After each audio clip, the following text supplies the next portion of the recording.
ছাত্র জনতা এবং বিভিন্ন রাজনৈতিক দল ও সংগঠনের দাবির মুখে আওয়ামী লীগের কার্যক্রম নিষিদ্ধ করেছে অন্তর্বর্তী সরকার। এমন পরিস্থিতিতে আন্তর্জাতিক অপরাধ ট্রাইব্যুনালের বিচার শেষ না হওয়া পর্যন্ত দলটির নিবন্ধনও স্থগিত হতে যাচ্ছে।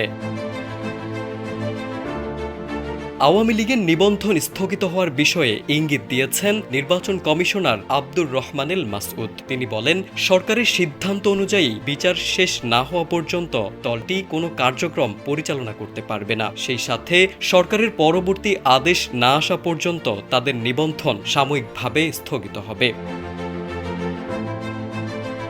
সোমবার এ বিষয়ে জরুরি বৈঠকে বসতে যাচ্ছে নির্বাচন কমিশন। আওয়ামী লীগের কার্যক্রম নিষিদ্ধ ঘোষণা করে গেজেট প্রকাশের পরপরই তাৎক্ষণিকভাবে এ বৈঠক অনুষ্ঠিত হওয়ার কথা রয়েছে।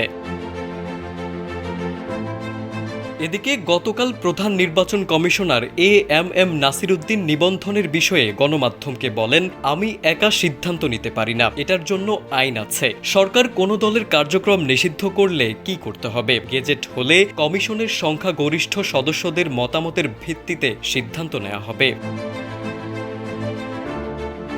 আনুষ্ঠানিকভাবে আওয়ামী লীগ নিষিদ্ধ হলে নির্বাচনী আইন অনুযায়ী নির্বাচন কমিশনে নিবন্ধিত রাজনৈতিক দলের স্বীকৃতি আর থাকবে না। সেই সাথে আগামী সংসদ নির্বাচনে অংশগ্রহণের যোগ্যতা হারাবে। রাজনৈতিক এই দলটির নিবন্ধন বাতিল হবে ১৯৭২ সালের গণপ্রতিনিধিত্ব আদেশের ৯০(১) এর বি ধারার বিধান অনুযায়ী।